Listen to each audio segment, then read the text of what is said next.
Sebenarnya sih saya sebagai mahasiswa ya cuman scroll-scroll aja sih, karena menurut saya konflik itu emang sudah terjadi kan sejak lama.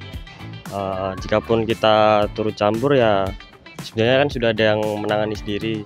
Jadi jangan sampai kita kan salah tanggap, salah sasaran seperti yang kemarin sempat terjadi kan di kampus UI itu kan sempat ada konflik kan sama anggota juga kan. Menurut tanggapan saya itu tindakan yang kurang bisa dinilai bagus. Maksud saya itu kan hartanya orang Papua gitu, yang mana mereka tinggal di situ, mereka hidup di situ, mendapatkan sumber daya alam juga dari situ. Kalau misalnya mau dibabat terus dijadikan kelapa sawit, nah itu sama dengan merampas hak mereka. Dari pemerintah sendiri itu harus memberikan alasan yang emang benar-benar bisa diterima oleh masyarakat Papua. Kenapa mereka mau mengambil lahan tersebut hanya untuk kepentingan pemerintah. Misal itu bisa memajukan dari masyarakat Papua dan bisa lebih mengembangkan daerah tersebut dan bisa diterima dengan kedua pihak, itu nggak masalah sih.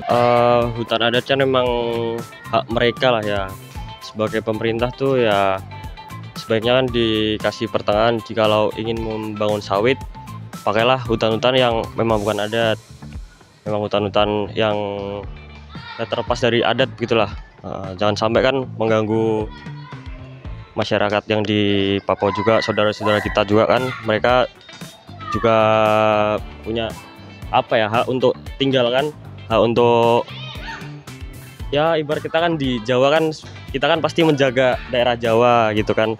Nah mereka begitu kan juga sama di Papua juga menjaga daerah yang masing-masing kan. Jadi konflik yang terjadi di Papua itu kalau kita sering buka di internet gitu ada banyak ya, salah satunya itu KKB.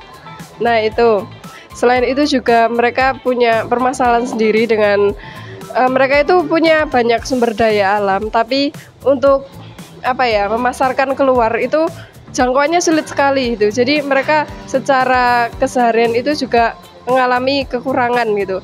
ya sebenarnya kan gerakan separatis seperti itu kan dulu juga pernah terjadi di Aceh, bahkan di Papua kan juga ya sejak zaman-zaman dulu kan memang terjadi seperti itu berturut-turut, dan itu kan pasti juga ada campur tangan dari bangsa lain yang ingin memecah belah bangsa kita. Kalau menurut saya sudah tepat karena ditangani oleh yang tepat. Ya karena menurut saya kan itu kan gerakan militer ya, secara kan pemberontakan terhadap negara, dan itu kan sudah bagian tugas dari militer kan untuk menjaga kedaulatan negara juga kan. Sebagai eksekutif ya mungkin bisalah turun dialog sama warga lokal atau warga OPM itu. Kalau untuk memerdekakan diri sendiri, saya harap itu tidak pernah terjadi gitu. Karena bagaimanapun juga Papua itu kan termasuk salah satu kekayaan Indonesia juga. Papua itu ciri khas Indonesia juga,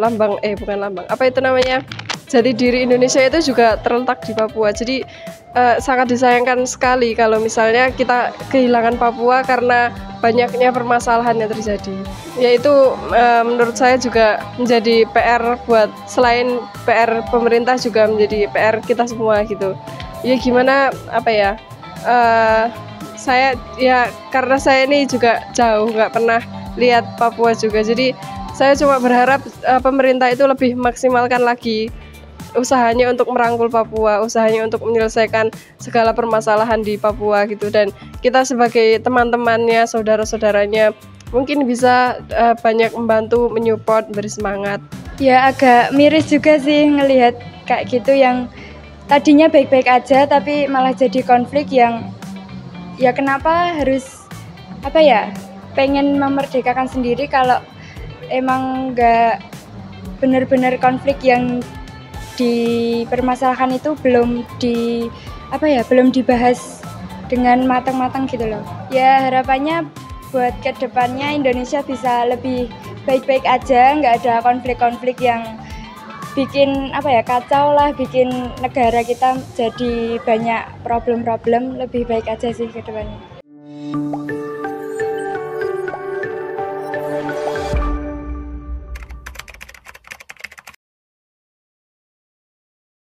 Halo Sobat Pabelanis, kembali lagi bersama saya Muhammad Iqbal dalam Pabelan Dialog. Pada kesempatan kali ini, saya bersama kawan Paul akan membahas mengenai sebuah narasi yang sempat booming beberapa waktu lalu di media sosial, yaitu All Eyes on Papua. Sebenarnya apa itu All Eyes in Papua? Kemarin sempat viral di mana Rafah, salah satu wilayah di Gaza, itu diserang, dibombardir habis-habisan oleh Israel.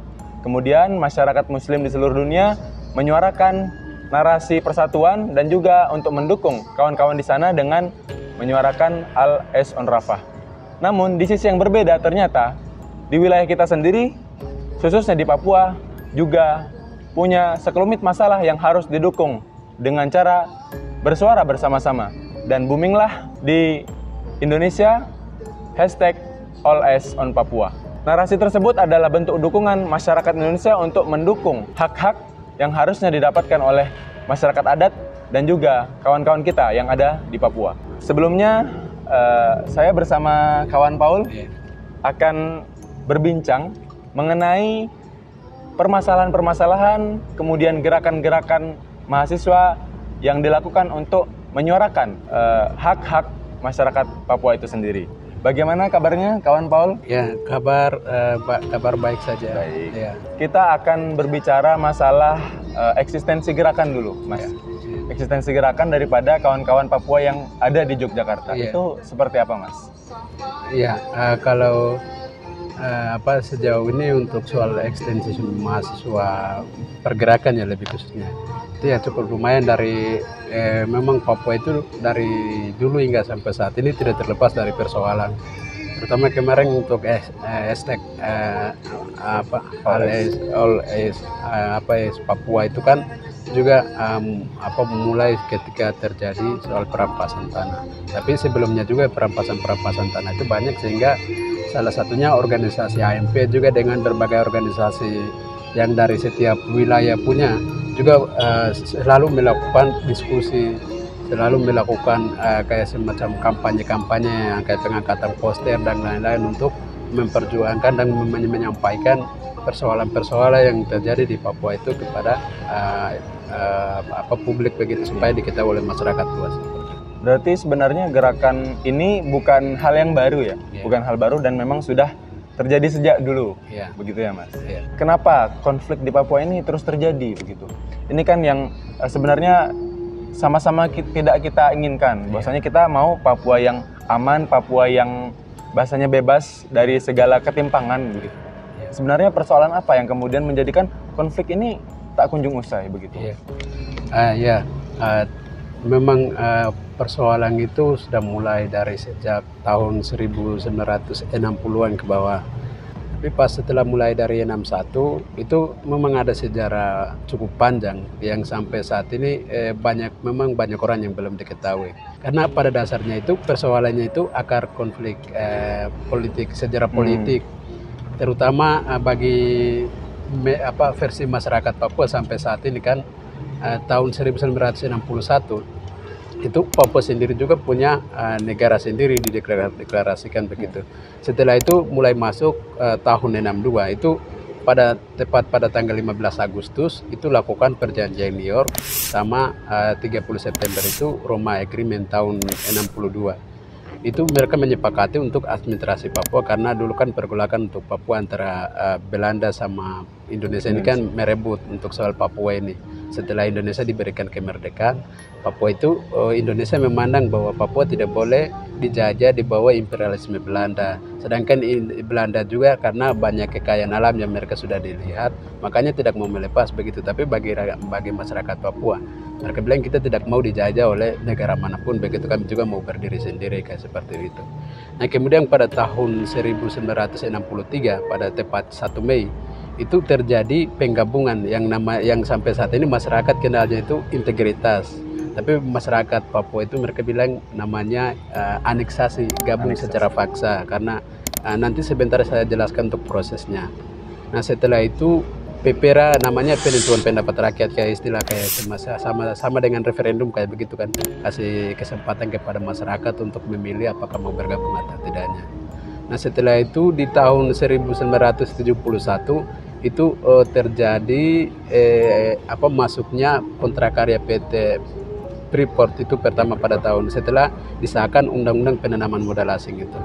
Nah, setelah itu tanggal tahun 71-nya itu baru kemarin diperingati itu tanggal 1 Juli tahun 1971 itu dibuat proklamasi untuk menyatakan kemerdekaan. Jadi dia punya proses panjangan ini memang tentu ada perlawanan yang masyarakat yang sudah mempertahankan sejarah atau cerita-cerita versi mereka itu, mereka bilang bahwa mereka tidak mau ingin bergabung, sedangkan pemerintah itu menginginkan untuk Papua harus tetap berada di dalam Indonesia kayak begitu.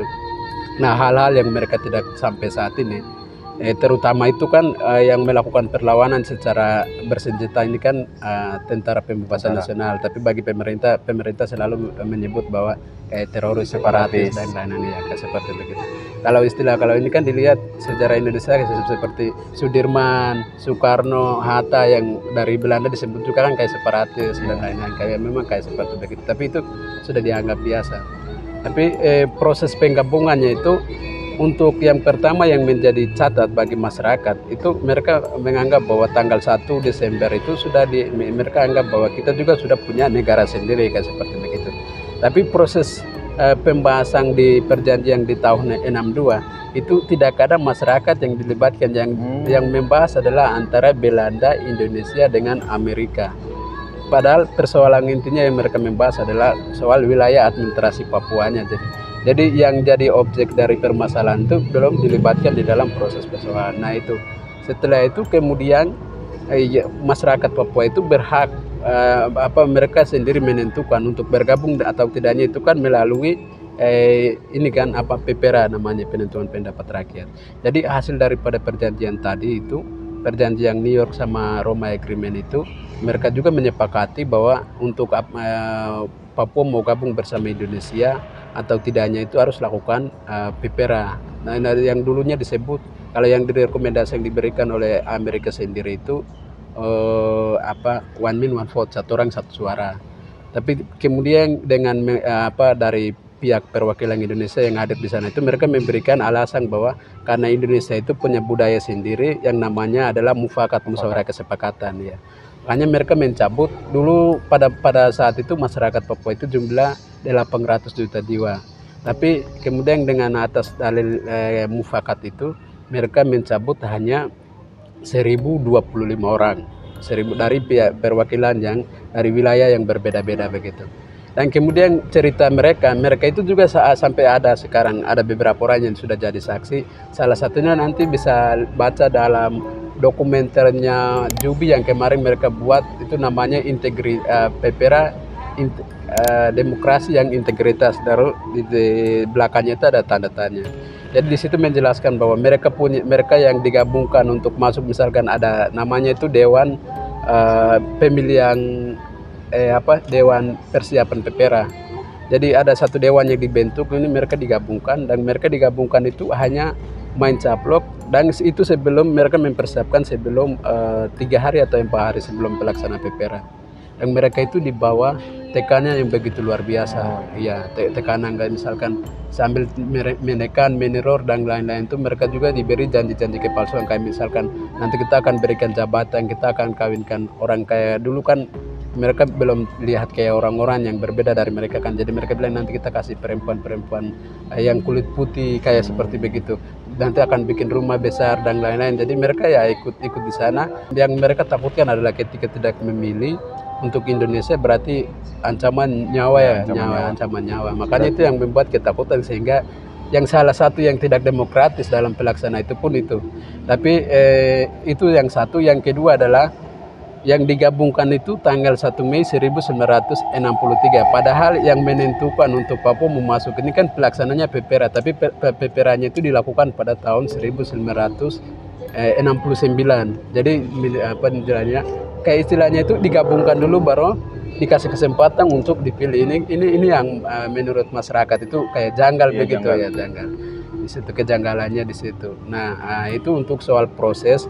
Dan sampai saat ini setelah memang dari awal dari 60-an sampai tahun 2000-an ke atas ini memang masifnya itu dilakukan oleh pergerakan gerilyawan atau mereka yang menggunakan senjata. Tapi kalau semakin ke sini sudah punya banyak organisasi sipil, organisasi masyarakat.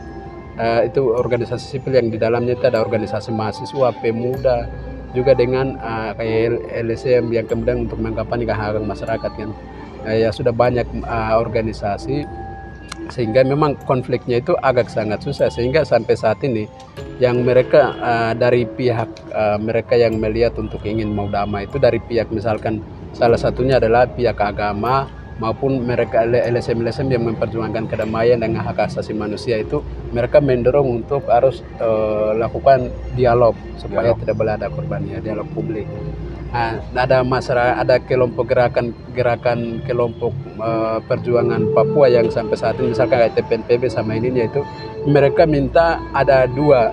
Yang satunya adalah kalau tidak pengakuan, karena mereka anggap bahwa Papua sudah merdeka karena deklarasi sama proklamasinya sudah dilakukan. Kalau tidak pengakuan berarti berikan kesempatan misalkan melakukan referendum ulang kayak seperti begitu. Misalnya kayak salah satunya adalah KNPB. KNPB itu kan meminta untuk melakukan referendum di Papua. Berarti sebenarnya persoalan ini sebenarnya yang banyak belum diketahui masyarakat mungkin ya, terkait betul. akar daripada permasalahan ini. Kebanyakan mereka mengira bahwasanya memang masyarakat Papua itu mereka nggak mau damai segala macam lah, itu yang kemudian menciptakan stigma di kalangan masyarakat bahwasanya Papua ini separatis dan sebagainya. Padahal kan tidak seperti itu. Betul. Nah, kemudian kalau kita lihat pendekatan pemerintah kemudian untuk menyelesaikan konflik ini, apakah sudah tepat dengan mengirimkan tentara bersenjata begitu untuk kemudian bahasanya mengamankan wilayah Papua? Itu pandangannya bagaimana? Iya, sampai saat ini kami sebagai mahasiswa juga dengan dari masyarakat ini, bahkan sampai saat ini untuk pendekatan militer itu kan banyak yang disoroti oleh berbagai lembaga pihak kan, termasuk LSM yang peduli terhadap hak masyarakat adat maupun hak asasi manusia. Itu kan karena terlepas daripada mereka melakukan pembangunan ataupun kebijakan apapun yang untuk mereka menganggap bahwa untuk memajukan Papua, tapi di sisi lain itu mereka juga melakukan pendekatan secara keamanan. Jadi pengiriman militer itu dari dulu hingga sampai saat ini terus berlanjut. Bahkan di sana pos-posnya itu sangat berdekatan. Kami kondisi terutama memang secara pribadi kami, kita berada di dalam kondisi keamanan yang begitu banyak. Yang di sini setelah sampai di Pulau Jawa sama di Papua itu memang sangat berbeda. Karena di sana itu yang salah satunya adalah kami memang sangat takut ketika melihat tentara yang menggunakan senjata lalu kemudian karena di sana itu untuk pemberlakuan terus prosedur keamanannya itu tidak dipatuhi. Justru karena pandangan mungkin diskriminasi, rasis maupun ada pandangan-pandangan kepentingan tertentu kan melihat bahwa tidak mesti harus dilakukan sesuai dengan prosedur begitu atas nama negara harus mereka melakukan semaunya begitu, sehingga terjadi banyak masyarakat yang mengungsi dari tempatnya. Ada masyarakat yang mengalami trauma yang berkepanjangan karena korban dari konflik yang tadi sampai saat ini. Justru yang korban banyak adalah warga sipil. Warga sipil itu korban dari stigma yang mereka bangun. Misalkan masyarakat Papua di sana ini kan kebanyakan mata pencarian kan berkebun, berburu, ke hutan ini dan lain-lain kan. Jadi ketika mereka ke hutan itu dari pihak keamanan itu mereka menuduh ini mereka kerjasama dengan pihak OPM kayak begitu. Atau misalkan rambut gimbal ataupun kumisnya tebal itu dianggap OPM kayak seperti begitu, kayak Hamas sama kayak ada Arab yang mereka kayak menyebarkan narasi kayak teroris ISIS dan lain-lain kan. Tapi memang itu kami melihat bahwa kalau mereka yang sudah paham pasti akan memahami persoalan itu. Tapi mereka yang tidak tahu ini kan memang termakan, sehingga kita punya penampilan itu pun dianggap menjadi sesuatu yang harus didiskriminasi. Biasa. Memang adat dan juga kebiasaan kita berpenampilan seperti itu, tapi karena stigma yang hadir akhirnya ini orang-orang yang berandal sih. Betul itu ya, padahal biasa. Nah, berarti sebenarnya yang harus dilakukan pemerintah apa dengan dialog itu dulu? Yang pastinya itu adalah ada beberapa hal. Misalkan kalau setidaknya dialog berarti kan referendum itu kan karena memang di awalnya itu kejanggalan karena didorong oleh kepentingan kan. Dalam artian kepentingan politik untuk terus mengeksploitasi sumber daya, karena mereka melihat bahwa Papua memang tidak bisa dilepas dengan berbagai cara harus ditempuh karena sumber daya alamnya itu harus dimanfaatkan untuk kepentingan negara kan seperti begitu.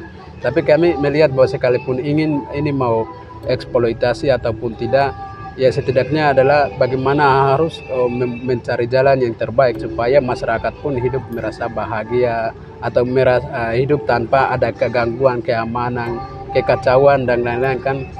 Tapi karena atas nama kepentingan negara saja, sedangkan hak-hak masyarakat untuk hidup nyaman, terus nyawa mereka jadi korban, itu kan aneh juga kan. Iya. Ya, jadi mestinya itu harus mencari jalan yang terbaik, sehingga ya kalau bisa ketika tidak didorong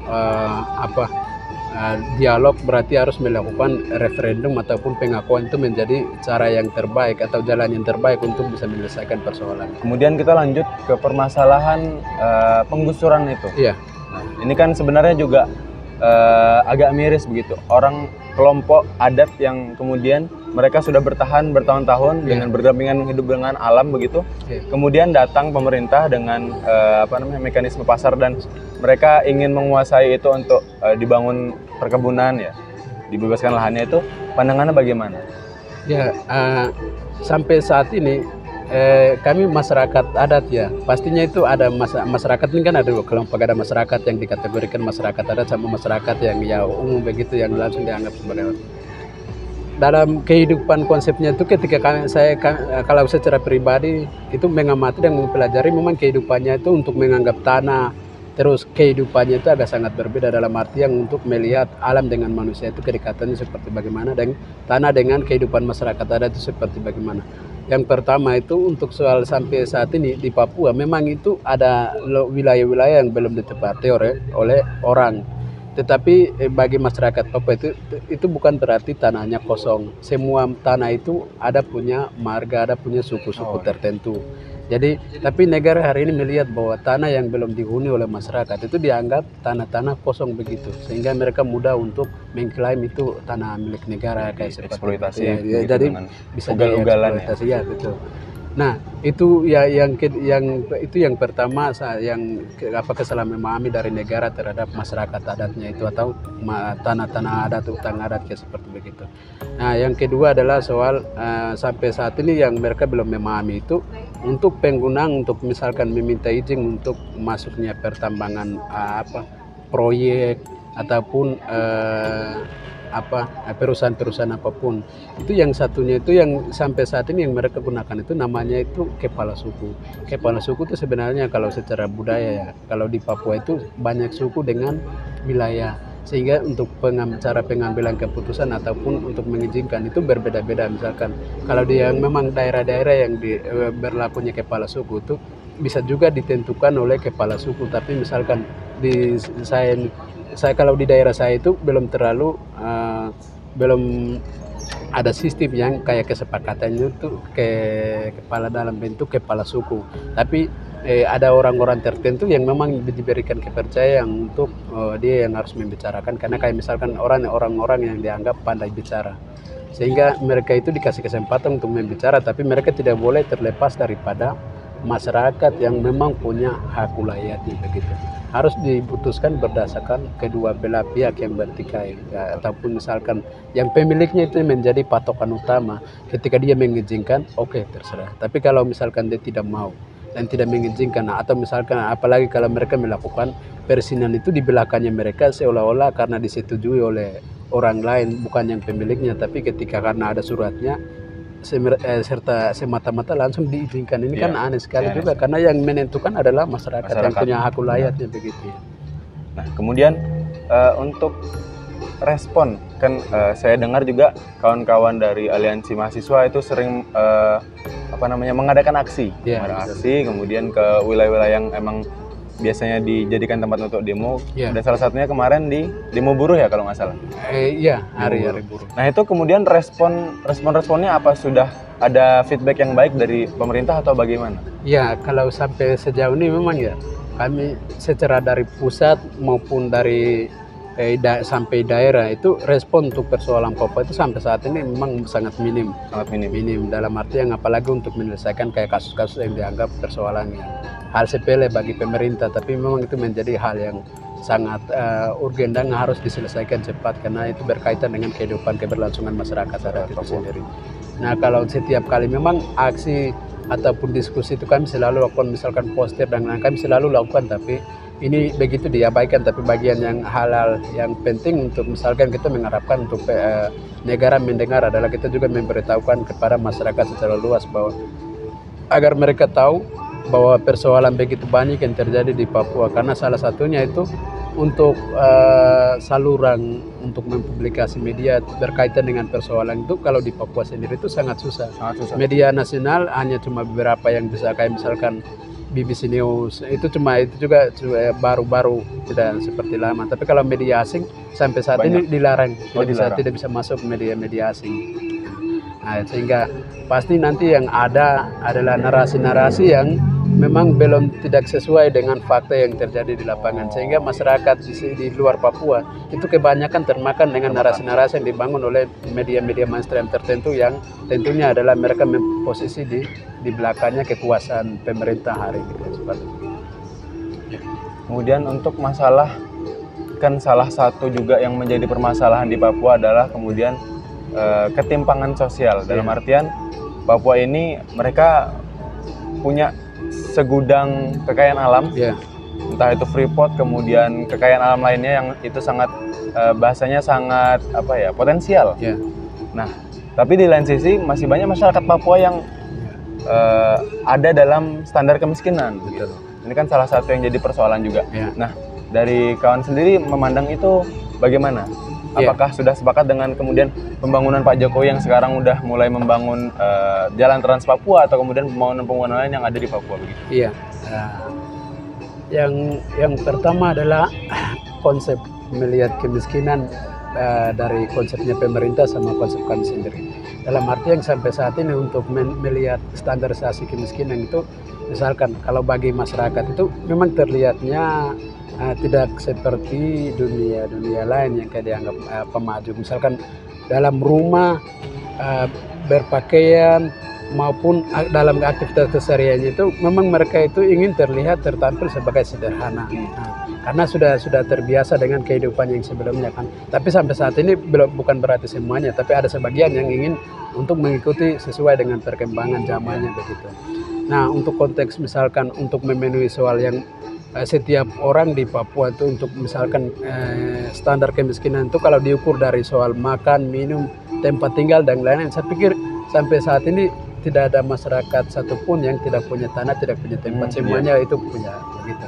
Misalkan dalam penegakan ataupun untuk membangun, untuk memfasilitasi soal pendidikan, kesehatan itu pun harus pemerintah pusat sama pemerintah daerah itu harus bagaimana untuk mengupayakan soal memajukan pendidikan sama kesehatannya. Itu yang kedua. Yang ketiganya adalah soal pembangunan selama Jokowi.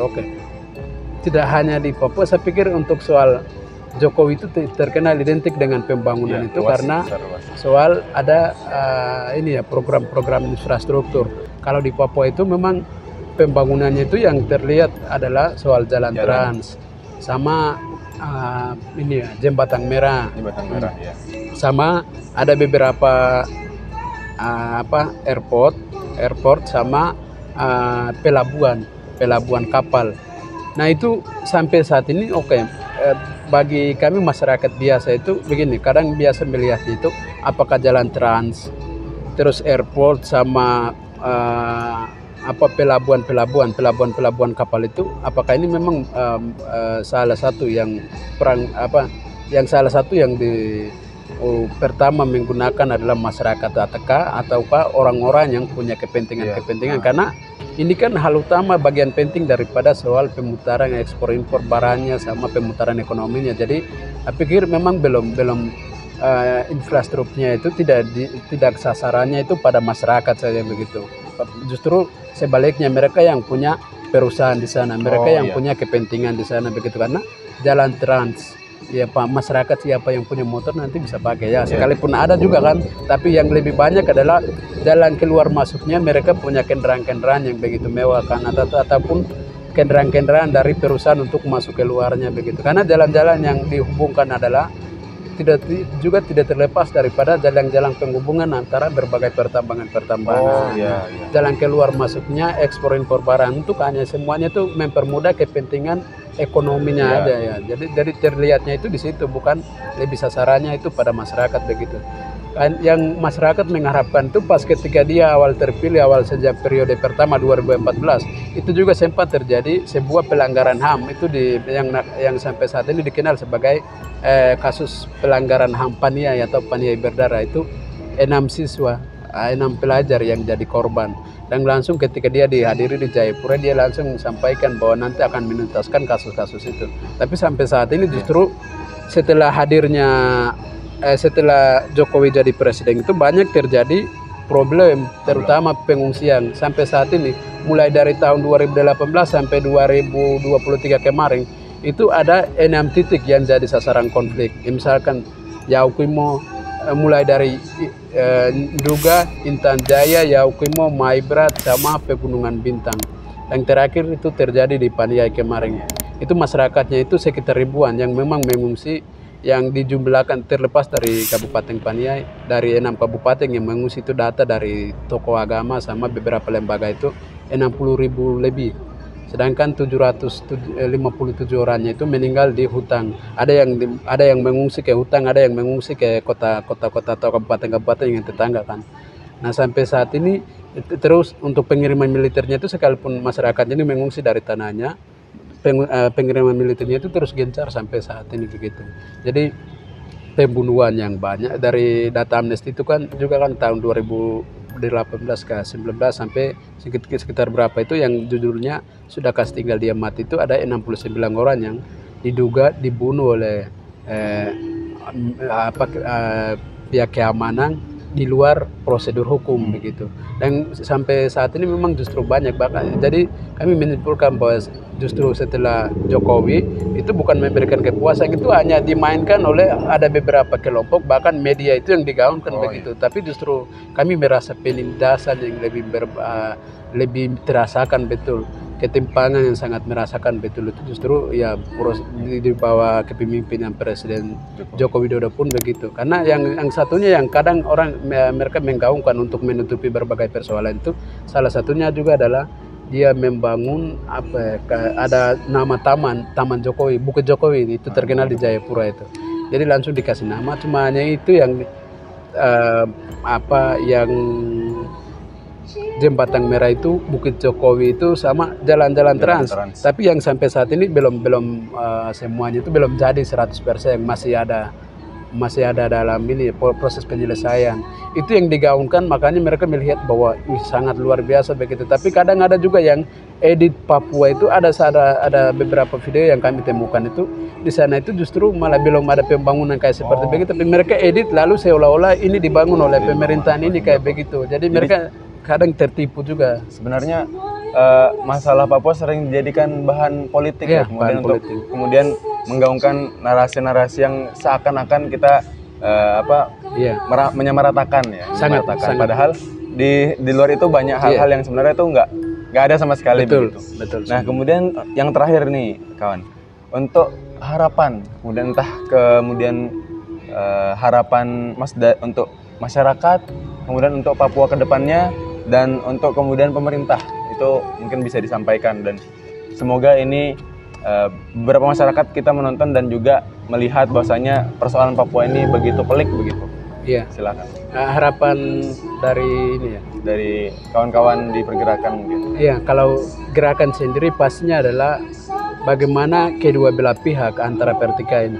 Mereka yang misalkan dalam konteks politik ini kan antara ada dua saja, ada pro pemerintah Indonesia sama pro Papua Merdeka. Itu yang konteks politik yang di atasnya persoalan.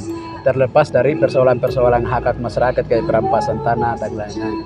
Tapi pada intinya pada tataran tinggi tuntutan yang bisa untuk menyelesaikan masalah adalah hanya soal politiknya begitu. Karena kami melihat bahwa ketimpangan tadi seperti kayak pendidikan dan lain-lain juga terjadi karena ada sebuah pembiaran. Nah, pembiaran dalam artian kesengajaan untuk membiarkan supaya sumber daya eksploitasi sumber daya alamnya itu terus gencar seperti itu. Sehingga Yang terus kami menginginkan adalah bagaimana kedua belah pihak itu dipertemukan dan dibicarakan secara baik. Seperti yang dilakukan di Aceh kan, Aceh sampai misalkan misalkan setidaknya referendum atau bagaimana. Ini kan jalan terbaik yang pastinya itu kita di kedua kelompok itu menginginkan begitu. Tapi kalau untuk dari secara organisasi sendiri yang sejauh ini yang saya ikuti terutama termasuk AMP juga, organisasi yang lebih-lebih ke memperjuangkan ke politik itu yang salah satu yang bisa menyelesaikan persoalan Papua karena mereka mempelajari dari setiap periode ke periode siapapun presidennya itu memang mereka belum melihat persoalan yang pada intinya tapi justru mereka menutupi bahkan itu justru membuat berbagai persoalan sehingga yang harus dilakukan pemerintah adalah bagaimana harus memberikan referendum atau hak menentukan nasib sendiri bagi rakyat Papua itu yang sering-sering biasa itu menjadi tuntutan yang paling demokratis ya itu juga tidak terlepas daripada tanggung jawab konstitusi di mana pemerintah negara Indonesia sebagai anti kolonial lah kayak sama seperti yang sekarang kita sama-sama ada rakyat Papua juga ada rakyat Indonesia juga mendukung kemerdekaan untuk Palestina. Karena tidak mau ada terjadi penjajahan karena antara sesama. Mungkin untuk kesempatan kali ini hanya itu saja. Semoga dengan apa yang sudah kita bicarakan bisa membuka mata kita selaku masyarakat bahwasanya persoalan Papua tidak sesederhana yang kita perkirakan. Ada banyak faktor dan juga banyak aspek yang perlu kita dalami secara mendalam supaya kita mengetahui apa sebenarnya yang terjadi di Papua. Sekian Pabelan Dialog pada sore hari ini. Nantikan konten Pabelan Dialog yang selanjutnya. Tetap all eyes in Papua. Oke.